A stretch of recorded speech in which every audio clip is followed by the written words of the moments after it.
Another question I've had growing up is, why is it important for us to have faith in a higher power?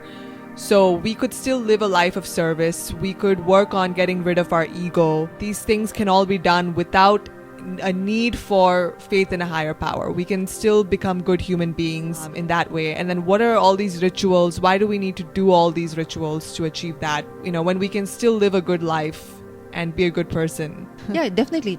It's possible to be a good person without having faith too. Yeah. So let's say you have faith in yourself.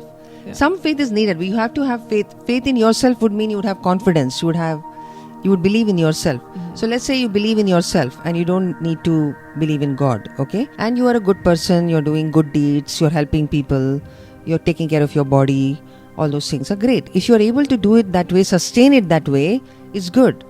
But what happens is, it's never enough. It's usually not enough. When you are in your lows, when you are in despair, it's not enough. Will you be able to bounce back without having faith in a higher power? I'm not very sure of that. Do you think that's possible? Because then you need to think of something beyond the human existence for you to bounce back. Because if you see, you will keep thinking that I did everything right. Why did it not work out? I did so much. Those questions that keep coming into your mind. Why? I think it's possible to come out of situations, hard situations, and come out of suffering without a belief in God. I think it's possible to come out of it. But maybe the importance of God is necessary for you to move on in your journey of births. And it's also about getting a greater understanding of everything around you. I feel like okay. Yeah, you want to know why some people are suffering, why some people are enjoying their lives. So all these questions of philosophy and all which come to you when you start thinking, where is the justice in all this? You understand that you are just one in one sphere. You are in a material world. Mm-hmm. Are there other worlds around? Like, is this all there is to life? And the other question about who are you? I mean, will you when you die? Is that the end of your life? But that can all be through reading texts and using the intellectual way to correspond with gurus. You can still get the meaning of all of these different things without the belief in God. Okay. So where does that piece of belief in God come in here and fit in? Because I also think, I personally, if I have gone through I would say that hard times have made me believe in God, but I also believe that people don't necessarily need that concept of God to get through hard things as well. Yeah, maybe. So the thing is, I think if you want to get more meaning in your life, I think it's more about finding meaning. Yeah. So you want to know more and more. I mean, you can just live a life, a regular small life without believing God. But I feel like you want to really know more about the universe. You want to expand your understanding. I feel like then you will get into these questions, and you will not get a lot of answers. If you completely eliminate the God, there's a lot of answers you will not get. That's why more and more scientists are coming around and talking about a universal consciousness. They won't say God, but they'll say there's a consciousness, universal consciousness, right? We are conscious, and we are all conscious people. And so, is there a super consciousness?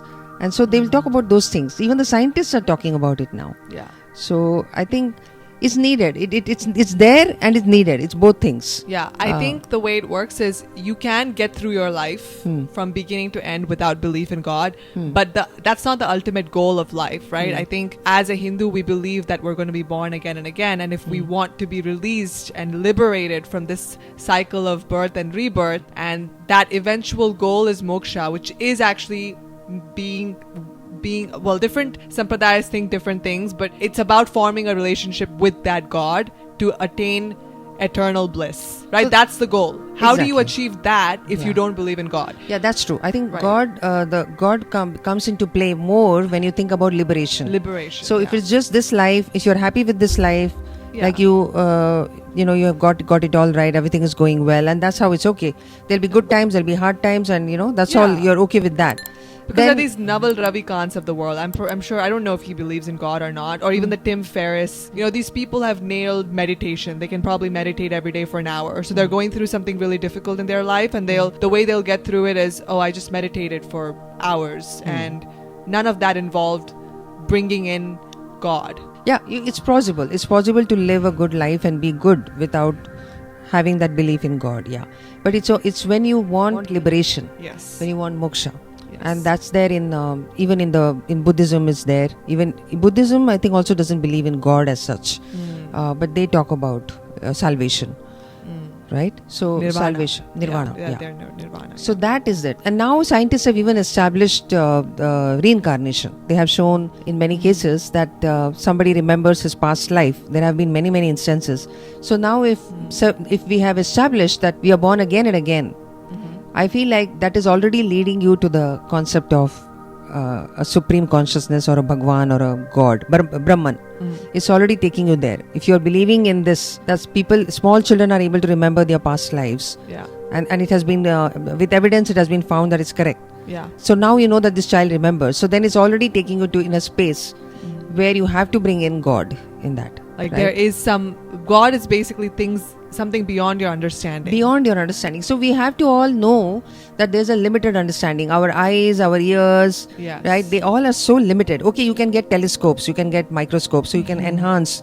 Your eyes will see better. You can hear better using machines. Yeah. But again, you hit a limit. Yeah. So is there something which is beyond all this? And then when those questions come, then you will start believing in God.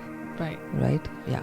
And they say that scientists are often the greatest believers. So, like doctors, I have heard about a doctor when he was when he did a dissection, dissection or dissection, whatever you call it. When he saw the human body from inside, that's when he became a believer.